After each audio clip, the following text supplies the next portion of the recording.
Hello everyone, Zira here. Now we are going to listen to podcast news which includes national, international and business, economy, news.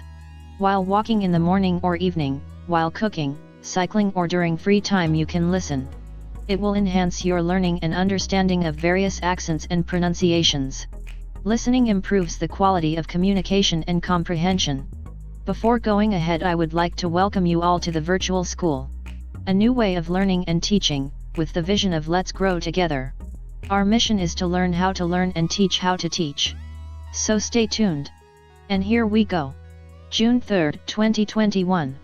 Why not buy 100% vaccines if you get discount? SC asks Center Bench questions Union government's logic that it is getting the SOP due to bulk orders. Krishnadas Rajagopal, New Delhi. The Supreme Court has questioned the center's logic that manufacturers are selling it COVID-19 vaccines for a hefty discount because it places bulk orders.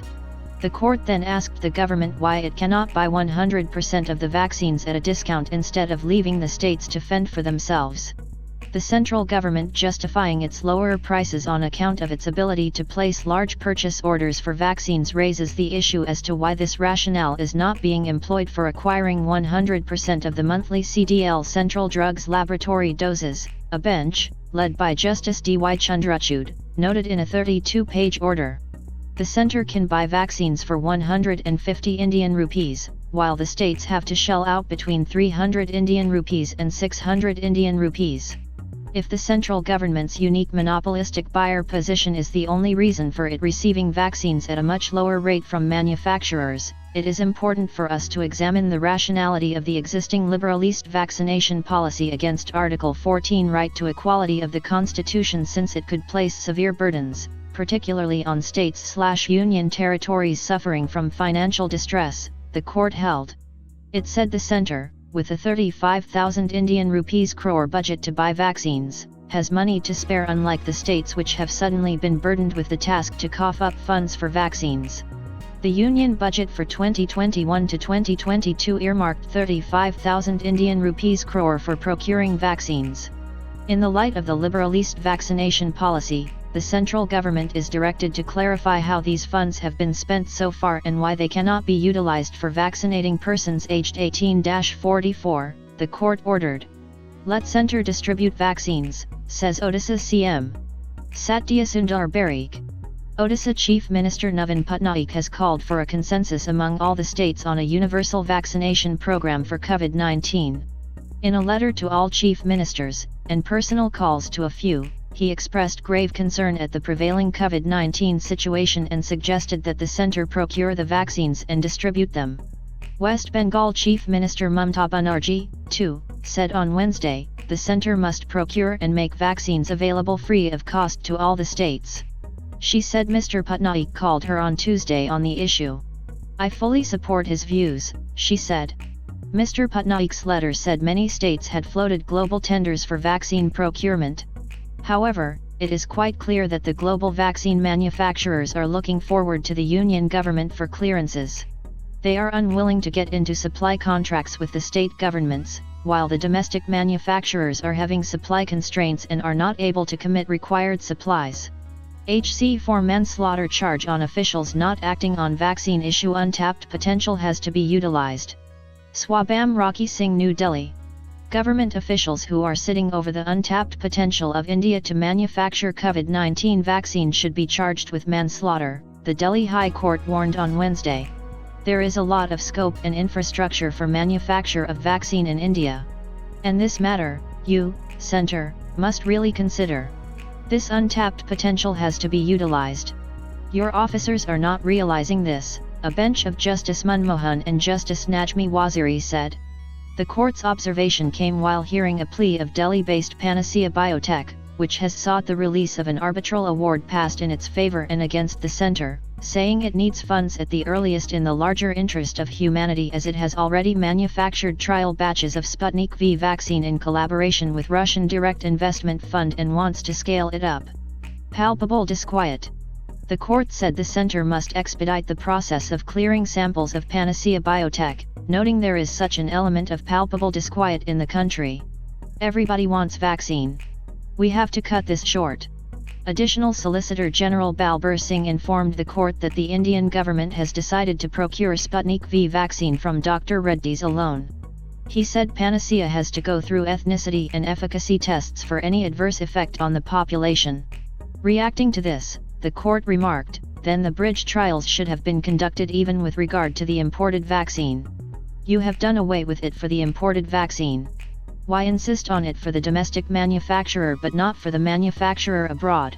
And the rule itself empowers you to actually waive this, tests, if you in your wisdom like to waive it.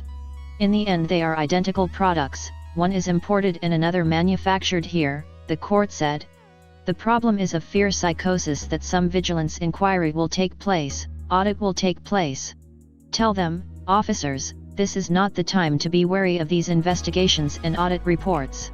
This is leading to deaths today.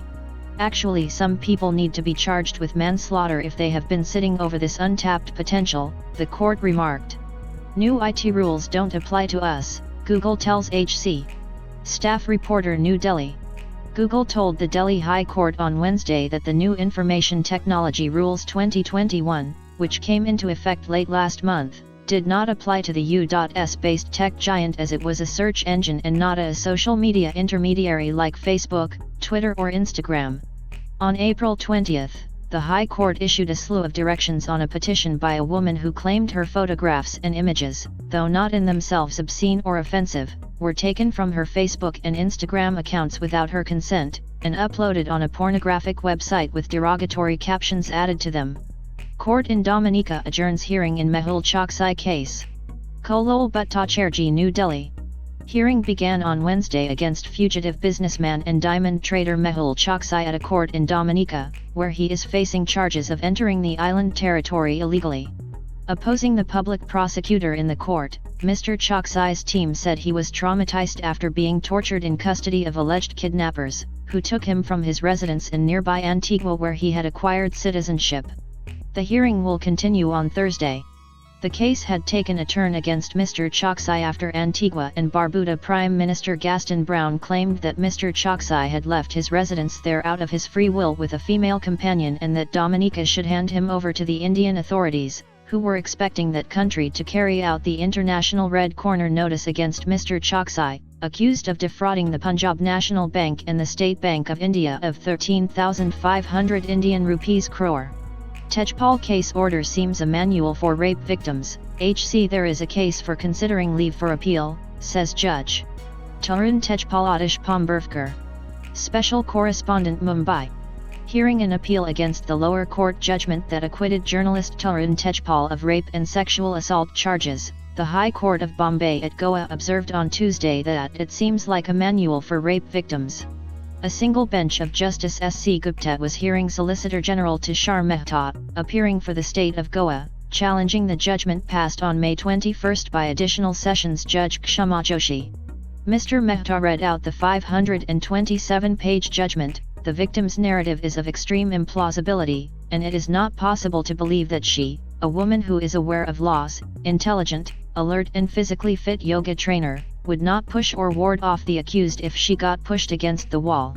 If the prosecutrix victim had held her jaw firmly closed, how would it be possible for the accused Mr. Tejpal to put his tongue into her mouth? If the prosecutrix pushed the accused instinctively and reflexively, why wouldn't she push the accused before he kissed her? He also pointed out portions on the behavior of the victim during and before the incident. The court quipped, "It is a kind of manual for rape victims, on the behavior of victims. There is a case for considering leave for appeal." Mr. Mehta said there were details of the victim's sexual history in the judgment, and the judge was a mute spectator to the defense divulging them. He urged the court to redact names of senior counsels who the victim approached before filing the complaint. However, the court said it was a vacation court and adjourned the matter to June 24. Wary of COVID-19, 8 convicts refuse parole. Mysuru jail inmates see greater danger of being exposed to the infection outside. To leave or not to, a view of the entrance of the central prison in Mysuru, Karnataka. Ma Sri Rama Shri Ram. Lake Kon Mysuru. At least 8 convicts lodged in the Mysuru Central Jail in Karnataka have refused to go home on the 90-day parole offered to eligible inmates to decongest prisons in the wake of the second wave of COVID-19. They said the probability of contracting the virus was higher outside. They also feared that they may not be able to earn a livelihood amid the lockdown. While more than 75 inmates had walked out of the Mysuru jail during the last few days, 8 turned down the offer. 2 more eligible convicts were undergoing treatment for COVID-19 and the jail authorities were yet to hear from them on whether they would take parole or not. The jail authorities began releasing convicts and under trials on COVID-19 parole in the second week of May to decongest the prison, which houses about 750 inmates, as per the guidelines issued by the Supreme Court last year. Mysuru Jail Superintendent Divyashri told The Hindu that while 63 inmates who were offered parole during the first wave of COVID-19 last year had accepted it and returned to jail, they were faced with a peculiar situation this year. This year, 8 inmates have refused to return home. They claim that they feel safe from COVID-19 inside the jail, she said. Though a few inmates tested positive in the last few days and had been treated, almost all the 700 inmates of the Mysuru jail, who were above 45 years, had been given the first dose of the vaccine. Many inmates in the 18 to 44 age group had also been given the first dose, while all the staff members had finished both their doses. Some refused parole in view of the livelihood challenges that people were facing during the lockdown. The inmates have to remit 1,000 Indian rupees as surety before being let out on parole, but the amount would be returned on their return to the jail. Bail for 7 accused of stealing shrouds in U.P. refurbished and repackaged cloth allegedly sold as that of a Gwalior company. The accused were arrested on May 9. U.P. police via Twitter. Omar Rashid Lucknow. A local court in Uttar Pradesh's Bagpat has granted bail to 7 persons, including 3 cloth traders related to each other, after the police failed to produce evidence regarding the fake stickers and ribbons they allegedly used to sell the cloth made by repackaging shrouds stolen by them from crematoriums and graveyards. The 7 were arrested last month on charges of allegedly stealing pieces of cloths used as shrouds in crematoriums and graveyards before cleaning them and packing them with fake stickers and ribbons of a Gwalior company. They allegedly sold the repackaged cloth for a good price in the market. While arresting them, the police had claimed to have recovered over 500 pieces of shrouds and other cloth items from them. Judge Sazian Azhar Zaidi, session judge, in charge, in the bail order dated June 1, noted that the prosecution neither produced any document regarding any criminal case previously filed in the matter nor the fake stickers and ribbons of a Gwalior company allegedly used by the accused to market the refurbished shrouds. Falsely implicated. The accused pleaded that they were falsely implicated and said that the cloth recovered from them were not shrouds, stolen or otherwise. The accused persons, Praveen Jain and his son Ashish Jain, run a cloth store in Bharat, while their relative Herzog Jain, who runs a separate store, was visiting them on the day of their arrest on May 9, the accused said. The other 4 persons Shravan Kumar Sharma, Raju, Bablu, and Shahrukh are Mr. Praveen's staffers who were allegedly working from home due to the lockdown. The Jain father-son argued that due to the lockdown, they were also rooting cut piece cloth after setting them right and packing them. The accused have submitted bills towards proving that they purchased the cloth. The court said the cloth allegedly recovered from the traders and shown to be shrouds would be a matter of evidence. Class 12 students heave a sigh of relief. Many say could have done well in boards but happy with decision to cancel exams. The CBSE is yet to announce the evaluation process, but this is the best way to not leave us hanging without a score when we seek admission in universities, say students. File photo Bibek Chetutri/intern. Jaideep Deobanj, New Delhi. Responding to the cancellation of the CBSE Class 12 board examination, students in the capital said that they were relieved as the wait was finally over. Several students in the city said that they could have gotten higher marks if they sat for the examination but felt that they were not in the frame of mind to sit for such an examination during the COVID-19 pandemic. The CBSE is yet to announce the formula for calculating the process they are going to use, but students feel that since they have an option to sit for the examination on a future date, this is the best possible way to not let them left hanging without a score to seek admission into programs of study at the undergraduate level. Ananya Sangwan, who was scheduled to take the examination this year, said, "Most of us are not even able to meet our family and friends at the moment, so the idea that we would have to sit in a room with other people and give exams was quite ludicrous. Our lives are worth more than any marks we could have secured." She added that she could have possibly scored better than her predicted grades given by the school, but after spending 1.5 years studying the same course and not being able to move past it, she and her friends were too mentally drained to take the examination. Faced hardships. Some of the students said that the past year has been anything but ordinary, and the exam being conducted also needs to be a reflection of the way teaching took place. Given the familial, social, and financial hardships that children have gone through this year, including losing loved ones to the virus and caring for those infected by it, most children may not have performed to their full potential in offline exams, said Aman Sharma. He feels that due to irregular classes in rural areas and a large digital divide between sections of society, the decision of cancelling offline boards was a fair and equitable socio-economic decision taken by the government to favour students and their health. Admissions abroad. On the issue of admissions to universities, Mr. Sharma said that most universities abroad have already finished taking student admissions, and many colleges in India require entrance exams anyway, so the CBSE score will only be a qualifying examination. For those who may still want to sit for an exam in case they are not happy with their internal marks, they can always do so once the situation is conducive, as the CBSE has given them an option to choose this too, he added.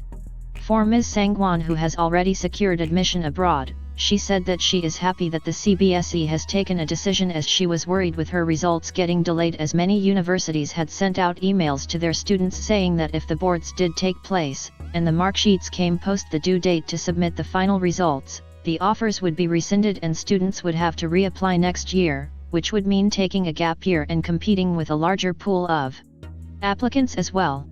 While my intended university hadn't made a statement yet, I was quite worried, as the semester there starts in mid-August, and it seemed as though I wouldn't be able to go, or even get my final mark sheet by then, she said. JNU Vice-Chancellor M. Jagdesh Kumar said that in most higher educational institutes, the admission into undergraduate programs is through an entrance examination, and where there isn't one, the universities can devise appropriate procedures for admission which are fair and transparent. We will conduct the entrance examination whenever it is safe for the students to write. We need to find optimal solutions rather than feel anxious about the challenges faced by the pandemic. Our Indian educational system is capable of meeting these challenges, Mr. Kumar said. Devastating impact. Some students, however, felt that the cancellation of exams would have a devastating impact on their college admission chances, where even a single mark could make the difference. Sihaj Chaudhary said that students and their parents spent years and resources on education that ultimately is defined by Class 12 board marks. I wanted to secure admission into SRCC, Delhi University, and had worked hard for it. Now I am not sure what the admission criteria is going to be. For years, the criteria has been on the final examination and not on the internal assessments, so I was aiming to do well in them, Ms. Chaudhary said.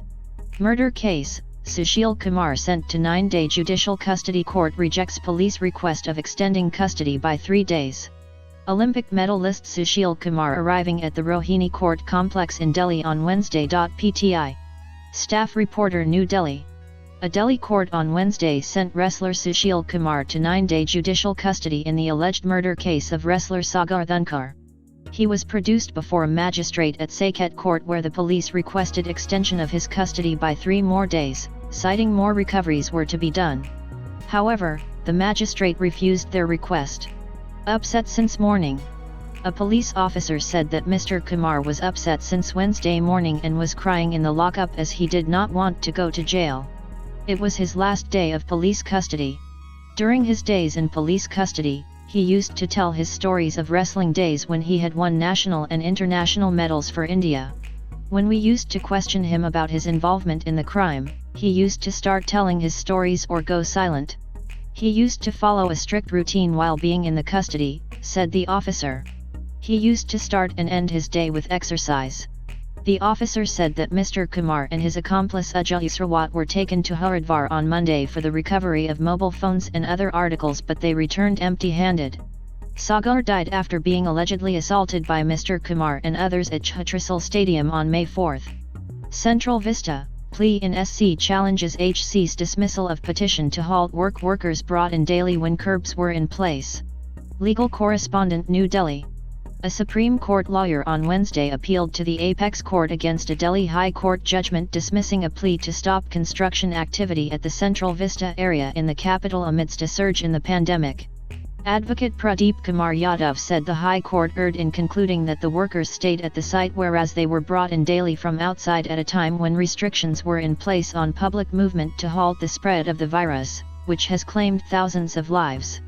The High Court failed to appreciate that allowing a big construction work with a huge number of innocent laborers to continue during peak COVID-19 pandemic period is a serious public health issue concern, Mr. Yadav's petition said.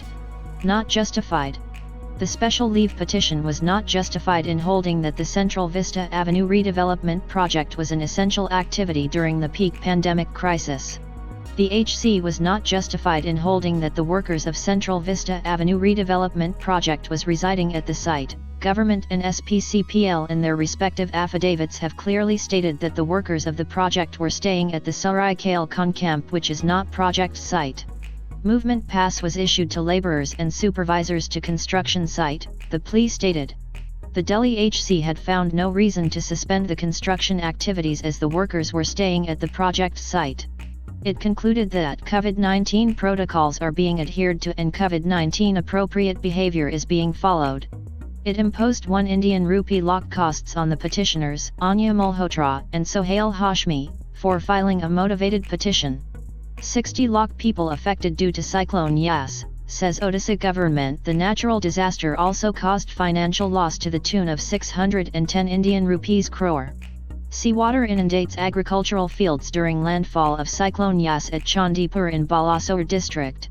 File photo, PTI. Satyasundar Barik Bhubaneswar. A week after very severe cyclonic storm, Yas, struck Odisha coast, the state government on Wednesday said 60 lakh people in 11,000 villages were affected while the natural disaster caused loss to the tune of 610 Indian rupees crore. Chief Minister Navin Patnaik reviewed the loss incurred due to Cyclone Yas and post-cyclone restoration activities here. The cyclone had made a landfall in Balasore district affecting many northern and coastal districts on May 26 and 27. The government had then announced to complete damage assessment within a week. CM lauds efforts. The district administrations had made commendable efforts to save lives of people. They had also completed restoration in a very short time. We need to document right from prediction of cyclone, our preparedness, evacuation of people, cyclone's landfall, and our response so that it will help us in disaster management in the future, said Mr. Patnaik. Chief Secretary Suresh Chandra Mohapatra and Special Relief Commissioner P.K. Jena briefed the Odisha Chief Minister about loss caused by the cyclone and post-cyclone restoration works. A total of 150 villages were submerged in the storm. Saline water damaged standing crop in vast agricultural fields, said Mr. Mohapatra. About 60 lakh people in 11,000 villages were affected by Cyclone Yas. The loss of government infrastructure in the cyclone was to the tune of 520 Indian rupees crore while private assets worth 90 Indian rupees crore were lost. The total loss was 610 Indian rupees crore while 66 Indian rupees crore is required for carrying out relief work, said Mr. Jena. According to report, schools, Anganwadi centers and Panchayat roads suffered damage worth 277 Indian rupees crore. Power restored. As far as power restoration is concerned, 99.8% of 30 lakh affected consumers have been supplied electricity. As many as 230 transformers had to be replaced. The total loss to energy infrastructure was 150 Indian rupees crore. Similarly, 246 roads were damaged in the cyclone. Prime Minister Narendra Modi had announced 500 Indian rupees crore as immediate relief assistance for the state after reviewing impact of the cyclone in Odisha and West Bengal. However, an interministerial team is likely to visit the state to assess the extent of damage. Cyclone Tauktai, damage assessment report released. Reina Asainer Navi Mumbai. The Raigad Collectorate has released an assessment report detailing the damage caused by Cyclone Tauktai in the district. The report compiled by all the 15 tahsils said while 4 people had died and 8 were injured, 18 houses were completely damaged and 13,575 suffered partial damage. 13 families lost household goods due to flooding and gusty winds destroyed hutments of 14 families. A compensation of 16 Indian rupees lakh has been distributed to the 4 families of the deceased. The cyclone has left 9 cattle and 4,707 poultry birds dead. An amount of 2.98 Indian rupees lakh is needed to compensate the owners, the report said. Besides, 359 cattle sheds need repairs.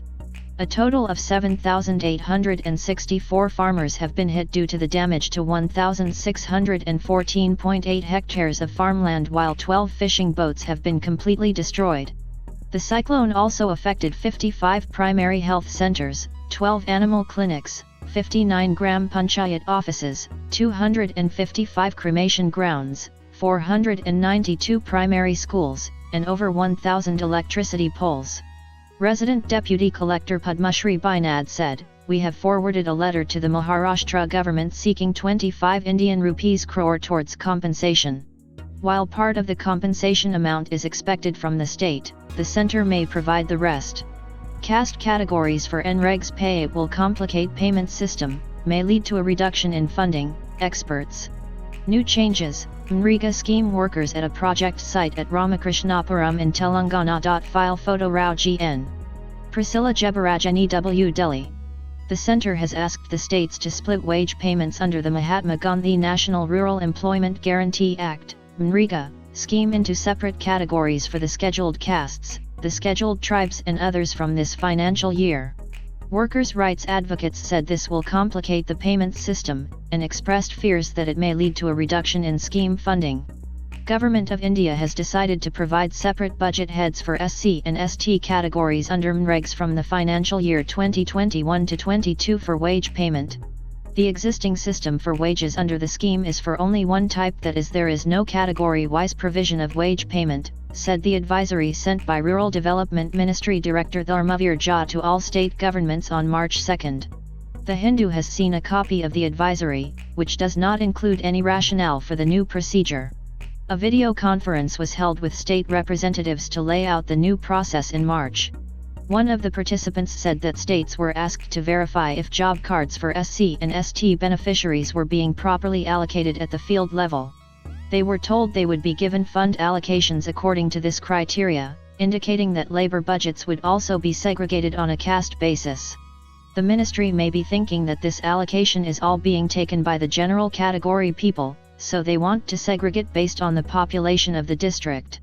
And even the projection is done like that. Government thought, why not take exclusive allocation for SC and ST, said the state representative, who did not wish to be named. These new modalities are bound to create complications in a payment system that is actually begging to be simplified, said a statement by the NREGA Sangharsh Morcha. All NREGA workers have the same rights. Segregating them into 3 groups for purposes of budgeting and wage payments serves no purpose, it added. Some activists expressed the fear that the reform is meant to reduce funding. New pension rules will gag critics of government. May 31 notification warns ex-intelligence officials on publishing any information. Vijata Singh, New Delhi. The new pension rules notified on May 31 warning retired intelligence officials of forfeiture of pension benefits if they publish any information related to the organization they served without government clearance are not applicable to their counterparts in the IAS, the IFS, the Controller and Auditor General of India, CAG, former union ministers or the armed forces. Retired officials pointed out that such restrictions already exist and the notification was vague and will be used to gag the vocal critics of the government. Former Research and Analysis Wing, RA, Chief A.S. Dulat said the notification will discourage many from writing and hoped that the rule is uniformly applied. The Department of Personnel and Training, DUPT, notified the Central Civil Services, Pension, Amendment Rules, 2020 on May 31. The said rules, first drafted in 1972, have been amended 47 times. In 2008, Rule 8 pertaining to pension subject to future good conduct was first amended by inserting the condition that retired intelligence and security officials will not publish any material that affects the sovereignty and integrity of India, the security, strategic, scientific or economic interests of the state, or relation with a foreign state, or which would lead to incitement of an offence. The May 31st Amendment expands the scope to include any information related to the domain of the organization, any reference or information about any personnel and his designation, and expertise or knowledge gained by virtue of working in that organization. It also requires the retired officials to sign an undertaking Form 26 and declare that without the prior approval of the competent authority they will not publish any information related to the domain of the organization and obtained by virtue of my working in the said organization. The rules would cover retired officials of the Intelligence Bureau, RA, National Technical Research Organization, NTRO, Indian Revenue Service, IRS, customs officials, and all other organizations exempted under the Right to Information Act, RTI, such as the National Security Council Secretariat, Defense Research and Development Organization, Border Road Organization among others. The DUPT officials refused to comment and the immediate trigger for the fresh amendment was not clear. A government source said the rules were brought to bring clarity and the intention is always to safeguard national interest. By no means do these rules deny any such former official from expressing his/her views. In fact, it makes it easier for them to do so, given that they can now contact the head of their former employer organization and seek clarification on whether the proposed material is sensitive or non-sensitive, said the source. However, officials pointed out that the amendment has been under preparation for some time but it cannot be applied retrospectively. Economy resilient, will rebound, Thakur Union Minister says Chidambaram chose to ignore hard data and went ahead with whataboutery. Special Correspondent New Delhi. Taking on former Union Finance Minister P. Chidambaram for his criticism of the state of the economy, Minister of State for Finance Anurag Thakur said that it was resilient and would rebound in the times ahead. He cited international agencies' projections of India as the only major economy to record a double-digit growth in 2021 to 22. Is the Indian economy an island in isolation? Have other major economies not faced a GDP contraction? Are you not aware that France, Germany, Italy, and the UK contracted by 8.2%, 4.9%, 8.9% and 9.9%, respectively?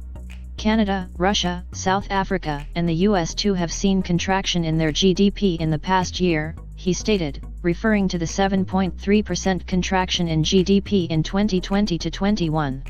Consistent reforms have ensured strong fundamentals through these difficult times.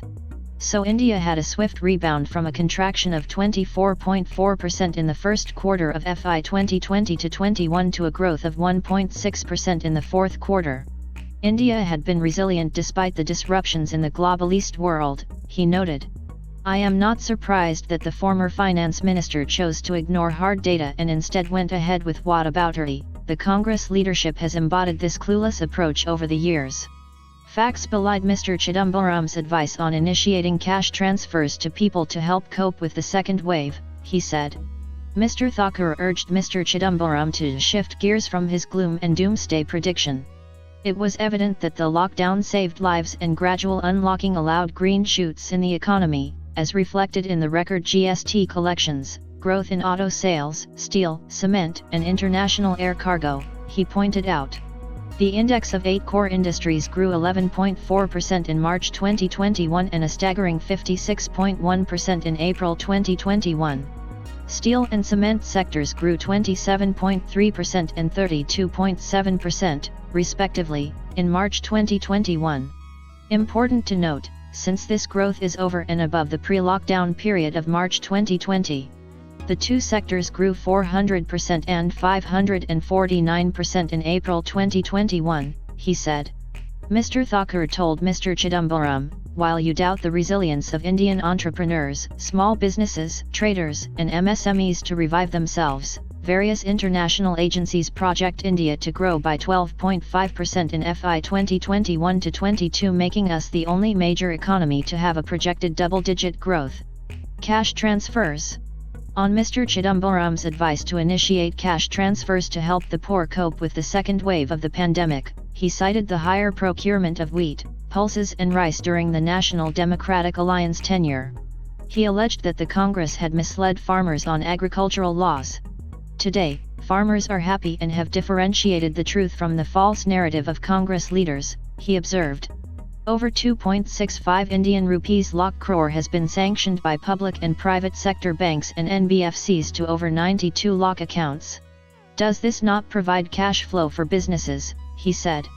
Paid vaccination policy arbitrary, irrational, SC. Krishnadas Rajagopal, New Delhi. The Supreme Court has called the Union government's paid vaccination policy for citizens 18 to 44 years of age as prima facie arbitrary and irrational. The court said the center's liberalist vaccination policy, which covered the age group, expected them to pay through their noses. The first two phases of the vaccination drive had the center in the driver's seat. The vaccination was also free of cost. However, the onset of the second wave and expansion of the immunization drive to cover the 18 to 44 age group saw the center give ground and take responsibility for only 50% of vaccine purchase and distribution, leaving the states and private hospitals to buy vaccines at a higher price, it stated. The policy of the central government for conducting free vaccination themselves for groups under the first two phases, and replacing it with paid vaccination by the state/UT governments and private hospitals for the persons between 18 to 44 years is, prima facie, arbitrary and irrational, a bench led by Justice D.Y. Chandrachud observed in a 32-page order released on Wednesday. The bench asked whether the center had taken a means test to ascertain beforehand whether even 50% of the 18 to 44 age group could afford to pay for their vaccines.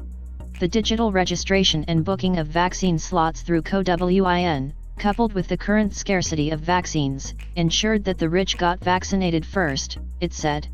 To top it all, the liberalist vaccine policy did not prioritize people with comorbidities, disabilities, or belonging to vulnerable groups within the 18 to 44 age group. The court directed the center to place on record a roadmap of projected availability of vaccines till December 31, 2021. It ordered the center to submit all the relevant documents and file notings reflecting its thinking and culminating in the vaccination policy along with an affidavit in 2 weeks. It asked the center to come clean on the preparedness with respect to specific needs of children in the event of a third wave. The bench sought details on the percentage of population vaccinated, with one dose and both doses. This shall include data pertaining to the percentage of rural population as well as the percentage of urban population so vaccinated, it clarified. It asked the government to outline how and when it would vaccinate the remaining population. The court sought the complete data on the center's purchase history of COVID-19 vaccines till date, Covaxin, Covishield, and Sputnik V. It ordered the government to specify steps being taken to ensure the availability of the drug for mucormycosis. UNGA head, India to vote for Maldives' decision will disappoint Afghanistan, which has Zalmay Rasool in the race. Abdullah Shahid Krishnan VV. Suhasini Haidar, New Delhi. India will vote in support of Maldives' Foreign Minister Abdullah Shahid in the election of the President of the United Nations General Assembly next week, a decision which will disappoint another close neighbor, Afghanistan, which has former Foreign Minister Zalmay Rasool in the running. The race between the South Asian neighbors for the post, which is being chosen this time from the Asia-Pacific grouping, will be decided in the election on June 7. According to a senior official in Kabul, the Ghani government has formally requested India to vote for Mr. Rasool, and was still hopeful of securing support. However, at least 3 government officials aware of the process here have said that India has made it clear that it cannot vote for Afghanistan as it had committed support for the Maldives, and suggested that Mr. Rasool's candidature had been announced only in January, which was quite late for the race. Normally it takes about a year to canvass for a position like the UNGA president, said one official. While Afghanistan had sounded us out earlier, they did take very long to announce the candidate, and by then we had already taken a call on the Maldives. Sources suggested that the announcement of Mr. Rasool's decision to run had taken many in Delhi by surprise, as they had hoped that Mr. Shahid to be a consensus candidate in the Asian grouping, which gets its turn once every 5 years. A vote for the president of the GA is always very divisive both for the concerned regional group, as well as for the wider membership of the UNGA. Such a situation allows the major powers who have veto privileges outside the UNGA to use the elections to pursue their own agendas, former Indian Permanent Representative to the United Nations Ashoke Kumar Mukherjee told The Hindu. In 2016, Fiji won the election after a bitter contest with Cyprus that saw the US and China taking different sides. Officials suggested that in the current contest, China could support Afghanistan. While most countries have not disclosed their vote yet, India had confirmed its support to the Maldives during a virtual meeting between External Affairs Minister S. Jaishankar and Mr. Shahid in August 2020, and Foreign Secretary Harsh Shringla had made a public statement during a visit to Male last November. With his vast diplomatic experience and leadership qualities, Foreign Minister Shahid has the best credentials to preside over the General Assembly in these tumultuous times, Mr. Shringla had said. Given major global moves on Afghanistan as the US prepares to pull out all troops in September this year, New Delhi is keen that its stand is not seen as taking a position against Afghanistan, and officials stressed that the vote was not an indicator of bilateral ties with either country. Activists flay choice of NHRC chief. Special Correspondent New Delhi. A group of human rights activists on Wednesday raised concerns over appointment of former Supreme Court Judge, Justice Arun Kumar Mishra, as the chairperson of the National Human Rights Commission, NHRC. The center's decision smacks of brazen arrogance and indifference to public opinion and once again highlights the cynical disdain of the government for democratic norms and constitutional proprieties. The activists pointed out that the selection of Justice Mishra by a committee headed by Prime Minister Narendra Modi was despite the objection of another committee member, leader of the opposition in the Lok Sabha Mallikarjun Kharge. The Congress leader had suggested appointing someone from Dalit, Adivasi, or minority communities, considering that the bulk of victims of state abuse comes from these communities. It was very clear, according to them, that Justice Mishra seemed to have been rewarded for having declared his fealty to Prime Minister Narendra Modi in a judicial conference involving judges from 24 countries on January 20, 2020. Among the signatories were People's Union for Civil Liberties President Ravi Kiran Jain, Supreme Court Advocate Vrinda Grover, writer and activist Harsh Mander and former member of the Planning Commission Saida Hamid. Thank you. International news. China, Pakistan, Afghanistan to hold talks amid U.S. withdrawal. The trilateral dialogue will address the new uncertainties in Afghanistan. Conflict continues. Members of Afghan security forces taking positions during a clash with the Taliban in Meetarlam. AFP. Ananth Krishnan. China on Thursday will chair a meeting with the foreign ministers of Afghanistan and Pakistan, as Beijing looks to step up its engagement with both Kabul and Islamabad amid the withdrawal of U.S. forces. China's foreign ministry said on Wednesday the fourth meeting between the three countries' foreign ministers will be held via video link and would be chaired by China. The trilateral dialogue, started by China, would address new uncertainties in the wake of the unilateral withdrawal of US and NATO forces at a critical stage of the reconciliation process, the ministry said. The U.S. Central Command said this week between 30 to 44% of the withdrawal of troops had been completed, with President Joe Biden announcing in April a complete withdrawal by September 11 this year. The three countries' vice foreign ministers, at a virtual dialogue in July, had urged for an orderly, responsible, and condition-based withdrawal. Afghanistan's ambassador to China, Javed Kam, was quoted as telling Chinese media this week that China's good relations with both Afghanistan and Pakistan could see Beijing playing a critical role in building trust between these two neighboring countries.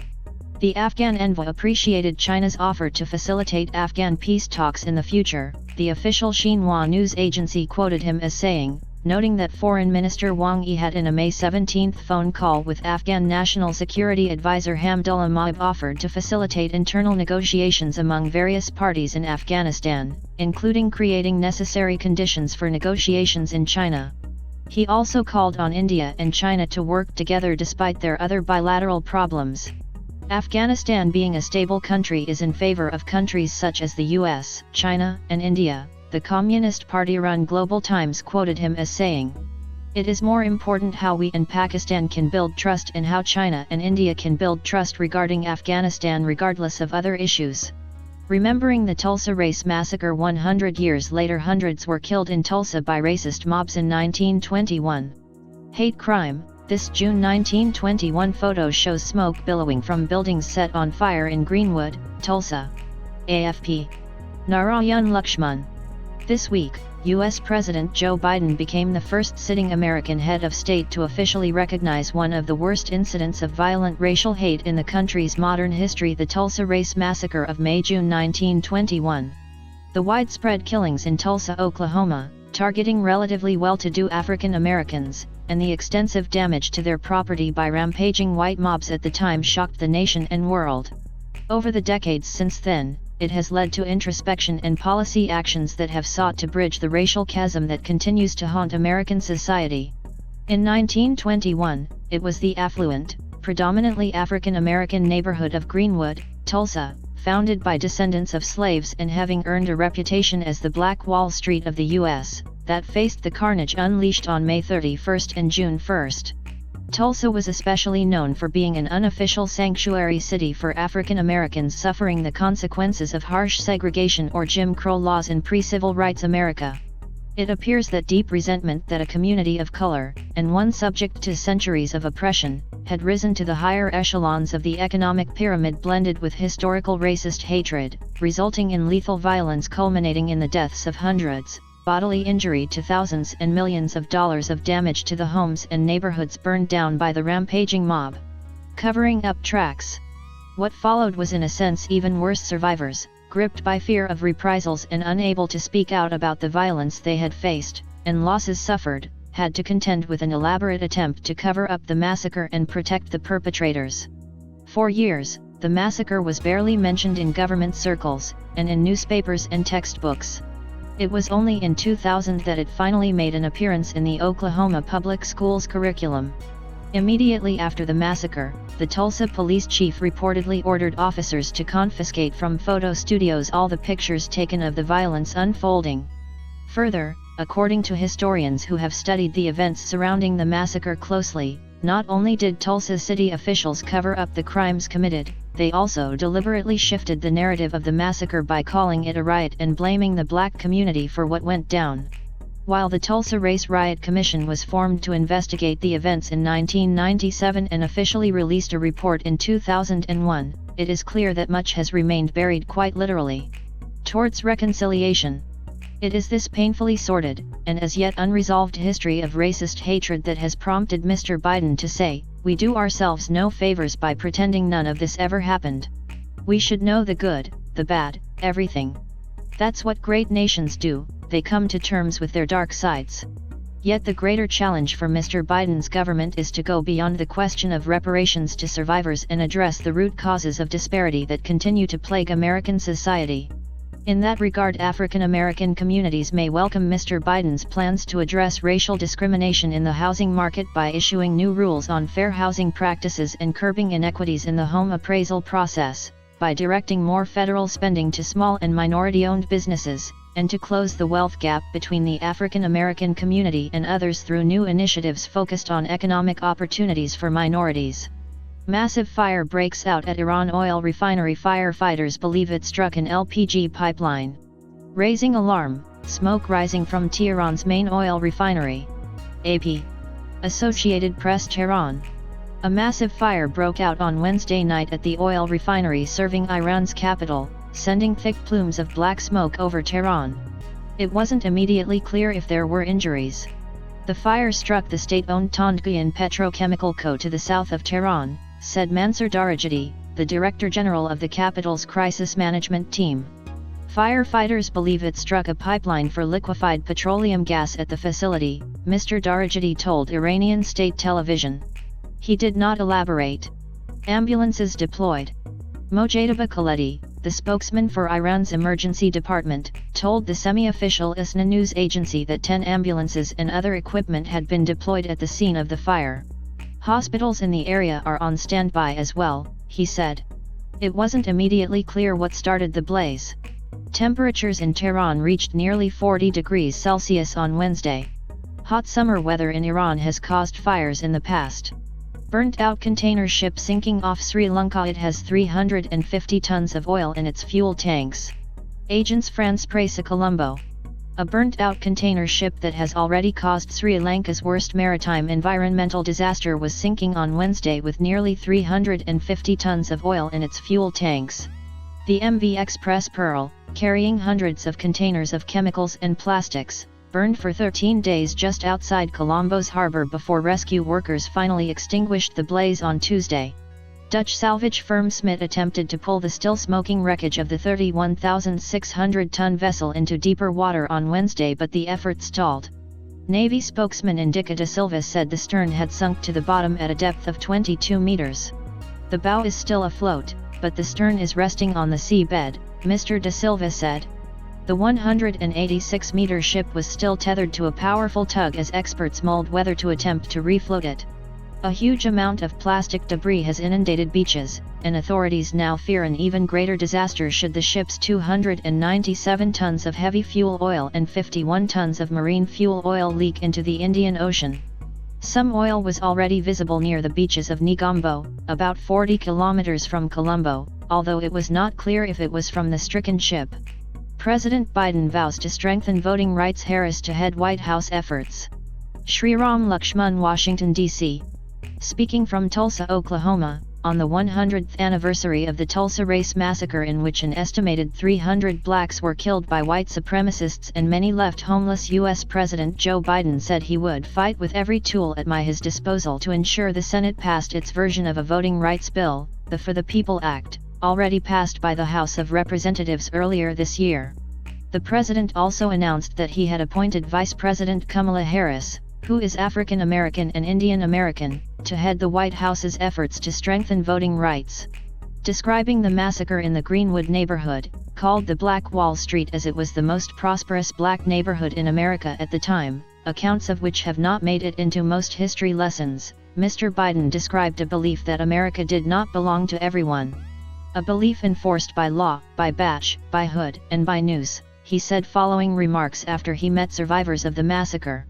Mr. Biden toured the Greenwood Cultural Center and met the only 3 known survivors, now aged 107, 106 and 101.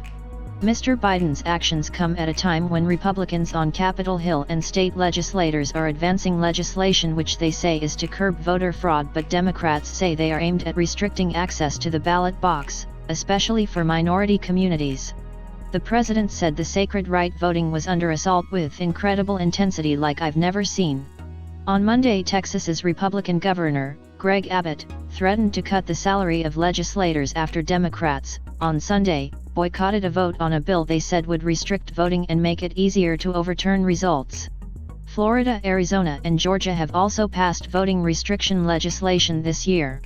Following the loss of several key swing states and the presidency, Republican lawmakers across the country have acted to bring further controls on voting, echoing former President Donald Trump's unfounded claims of large-scale voter fraud. Labor veteran Herzog elected Israel president. Isaac Herzog. Agence France-Presse Jerusalem. Israel's parliament elected the even-keeled Labor veteran Isaac Herzog as its 11th president on Wednesday, a vote that came as opposition lawmakers scrambled to forge a coalition to unseat Benjamin Netanyahu.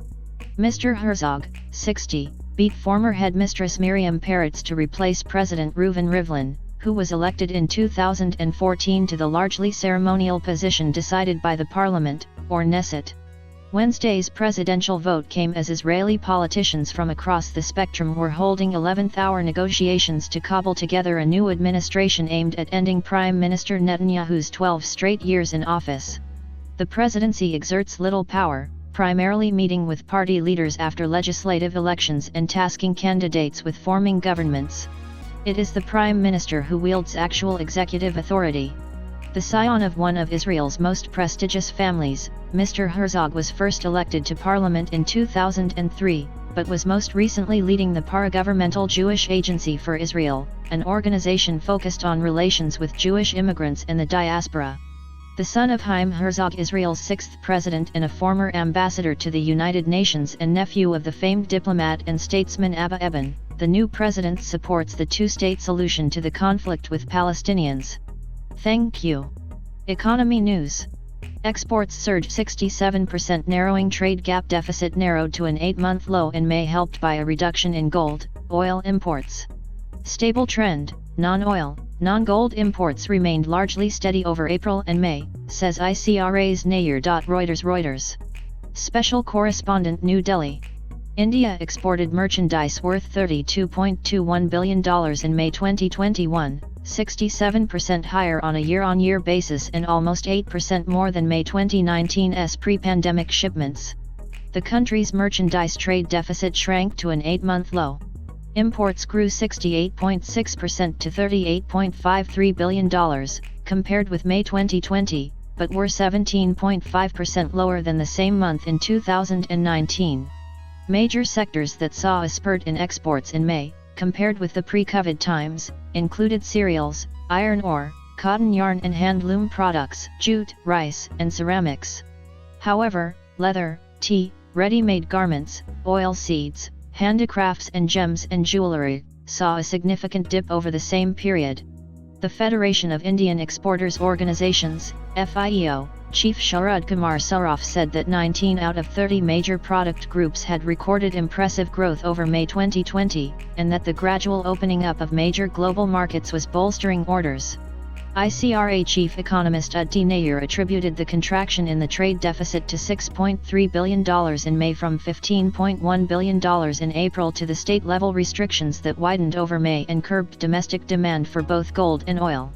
A predominant 63% of the decline in the trade deficit in May 2021 relative to April 2021 was on account of the collapse in gold imports, with the balance led by a narrower oil deficit, led both by higher exports and lower imports, she said, adding that exports had displayed a mixed trend. Rise in oil exports. There is a sharp sequential rise in oil exports, even as non-oil exports dipped for the second consecutive month to $26.9 billion in May from $31 billion in March. Importantly, non-oil, non-gold imports remained largely steady over April and May. To an extent, rising global commodity prices would have masked a dip in domestic demand, she said.